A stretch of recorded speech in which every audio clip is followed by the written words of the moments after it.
पिछले वीडियो में हमने देखा था कि स्टेडी स्टेट एरर का एक्सप्रेशन क्या होता है। तो हमारे पास ये एक्सप्रेशन निकल करके आया था और लास्ट में मैंने आपको ये कहा था कि स्टेडी स्टेट एरर जो है वो टाइप ऑफ इनपुट और टाइप ऑफ सिस्टम दोनों पर डिपेंड करती है। अब हम इसमें क्या करेंगे, इस एक्सप्रेशन के अंदर अलग अलग टाइप ऑफ इनपुट रख के देखेंगे और अलग अलग टाइप ऑफ सिस्टम के लिए रख के देखेंगे कि कैसे हमारे पास क्या फॉर्मूला जनरेट होता है और कैसे स्टेडी स्टेट एरर का रिजल्ट निकल करके आता है। तो देखिए, हमारे पास अगर हम टाइप ऑफ इनपुट की बात करें तो जनरली हमारे पास कंट्रोल सिस्टम के अंदर तीन टाइप ऑफ इनपुट हमने देखे, स्टेप, रैंप एंड पैराबोलिक। और उसी के साथ अगर हम टाइप ऑफ सिस्टम की बात करें तो हमारे पास तीन टाइप ऑफ सिस्टम है, type 0 system, type 1 system and type 2 system. तो हम कंट्रोल सिस्टम के अंदर टाइप 2 सिस्टम तक ही सिस्टम को डिज़ाइन करते हैं, उसके आगे हम डिज़ाइन नहीं करते हैं। इसका रीज़न आपको आगे आने वाली वीडियोज़ में पता लग जाएगा। तो अब हमको स्टेडी स्टेट एरर देखनी है स्टेप, रैंप, पैराबोलिक रख के टाइप 0, टाइप 1, टाइप 2 सिस्टम के लिए। अभी के लिए इस एक्सप्रेशन के अंदर मैं यहाँ पर स्टेप इनपुट देकर के एक फॉर्मूला जनरेट करूंगा, रैंप इनपुट देकर के एक फॉर्मूला जनरेट करूंगा और पैराबोलिक इनपुट देकर के एक फॉर्मूला जनरेट करूंगा। उसके बाद हम आगे आने वाले वीडियो में क्या करेंगे कि जो फॉर्मूला हमको स्टेप इनपुट से मिला उसके अंदर हम टाइप 0 सिस्टम रख करके देख लेंगे, टाइप 1 भी रख सकते हैं, टाइप 2 भी रख सकते हैं, तो हमको फाइनली एक रिजल्ट मिल जाएगा। तो अभी हमको एक फॉर्मूला जनरेट करना है जो कि इन इनपुट्स के बेस पर जनरेट होगा। तो देखिए, सबसे पहले मैं यहाँ पर स्टेप इनपुट दे करके देखता हूँ। तो स्टेप इनपुट हमारे पास क्या है? स्टेप इनपुट है सर हमारे पास A/S। ठीक है।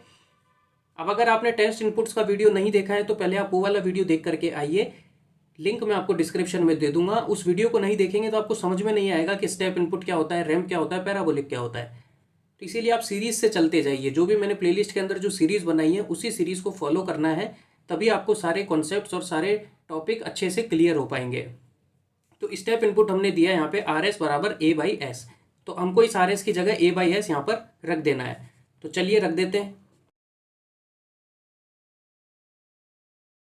ठीक है सर। अब यहाँ पर देखिए A/S हमने यहाँ पर रख दिया, तो ये जो S से S है ये कैंसिल आउट हो जाएगा, तो यहाँ पर सिर्फ A बच जाएगा और नीचे की टर्म एज इट इज आ जाएगी। तो A/1 plus limit S tends to 0 GS। अब आप यहाँ पर देखना कि ये जो टर्म है इसको मैं एक कांस्टेंट की फॉर्म में लिख रहा हूँ और उस कांस्टेंट का नाम दे रहा हूँ KP। और ये जो KP है इसको हम बोलते हैं सर पोजीशन एरर कांस्टेंट।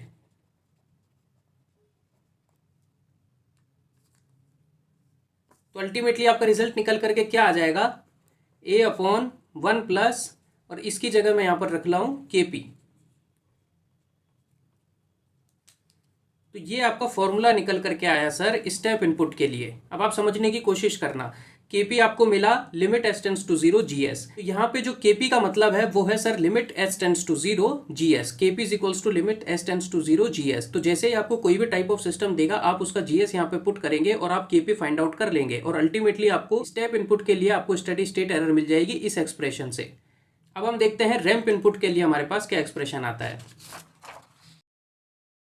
तो सर रैंप इनपुट क्या होता है? RS is equals to A/S² होता है। तो अब ESS के अंदर पुट कर दीजिए, तो limit S tends to 0, S तो पहले से था ही यहाँ पर, और A/S² हमने पुट कर दिया।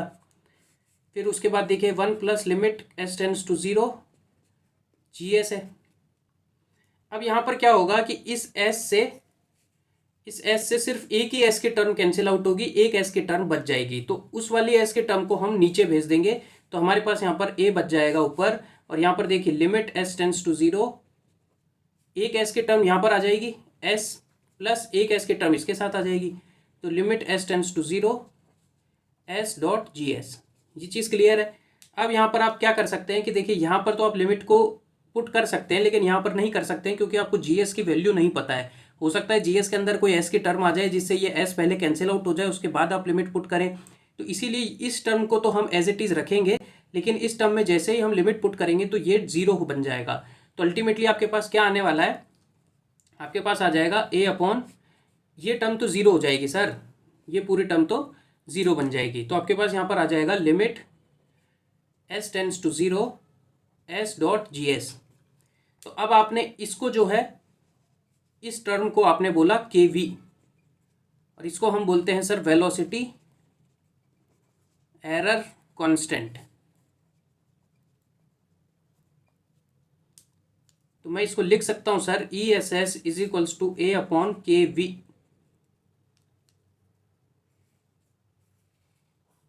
अब इसके बाद हम पैराबोलिक इनपुट का भी देख लेते हैं।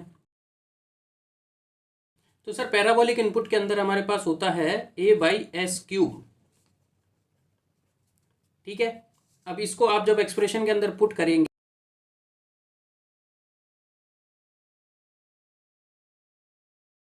ये चीज़ तो क्लियर है। नॉर्मल जो एक्सप्रेशन निकाला था मैंने पिछले वीडियो में, वही मैंने यहाँ पर लिखा है। बस इनपुट अब मैंने पैराबोलिक इनपुट दिया है, तो RS की जगह मैंने पैराबोलिक इनपुट की वैल्यू लिख दी। अब इसके अगर मैं सॉल्व करूंगा तो एक एस के टर्म से एक एस की टर्म कैंसिल आउट हो जाएगी, लेकिन दो यहाँ पर फिर भी बच जाएगी। S³ है ना, तो एक कैंसिल आउट होने के बाद S² बच जाएगा। उस S² को मैं नीचे भेज रहा हूँ, तो इस वाली टर्म के साथ भी आएगा और इस वाली टर्म के साथ भी आएगा।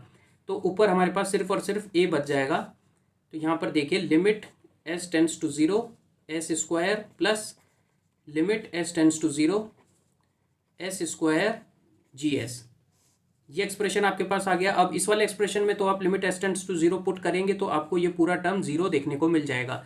लेकिन यहाँ पर अभी आप लिमिट पुट नहीं कर सकते हैं, क्योंकि आपको GS की वैल्यू नहीं पता है। हो सकता है GS के अंदर कोई S की टर्म हो जिससे ये कैंसिल आउट होकर के कुछ और एक्सप्रेशन आपके पास बन जाए। तो इसीलिए इस टर्म को एज इट इज़ रखते हैं और इस वाले टर्म को हम यहाँ पर बोलते हैं KA, और इसका नाम है एक्सेलरेशन एरर कांस्टेंट। ये चीज़ क्लियर है। तो अल्टीमेटली आपके पास रिजल्ट क्या निकल करके आएगा, A/KA।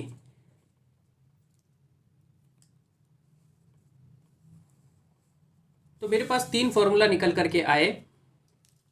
पहला तो आ गया सर A/1 प्लस KP, दूसरा आ गया A/KV और तीसरा आ गया सर A/KA।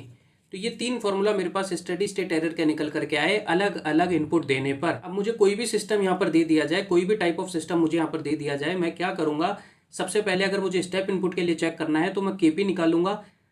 उसके बाद अगर मुझे रैंप के लिए चेक करना है तो मैं KV निकालूंगा, और अगर मुझे पैराबोलिक के लिए चेक करना है तो KA निकालूंगा, चाहे कोई भी टाइप ऑफ द सिस्टम हो। ये तीनों निकाल करके जब आप इनके वैल्यूज यहाँ पर पुट करेंगे तो आपको स्टेडी स्टेट एरर मिल जाएगा। तो ये हम आगे आने वाले वीडियोज में देखने वाले हैं और इस पर क्वेश्चन भी सॉल्व करेंगे।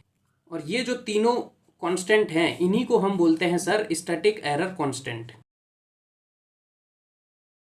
तो कॉम्पिटिटिव एग्जाम में स्टैटिक एरर कांस्टेंट से रिलेटेड डायरेक्टली क्वेश्चन पूछ लिया जा सकता है, जैसा कि आपसे डायरेक्ट KP फाइंड आउट करवा ले। कोई एक क्वेश्चन के अंदर आपको डायरेक्टली KP की वैल्यू पूछ सकता है, पूरा स्टेडी स्टेट एरर नहीं पूछेगा। तो इसलिए आपको पता होना चाहिए कि KP क्या होता है।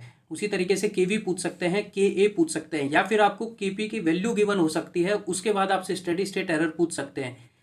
तो इसीलिए ये वाली चीज़ जानना आपको ज़रूरी है। तो मैं उम्मीद करता हूँ कि आपको ये वाली टर्म समझ में आई होगी। अगर आपको इस वीडियो से कुछ सीखने को मिला है तो आप इस वीडियो को लाइक कर सकते हैं और हमारे टेलीग्राम चैनल को भी आप ज्वाइन कर सकते हैं। यूज़र नेम और बाकी डिटेल्स आपको डिस्क्रिप्शन में मिल जाएगी।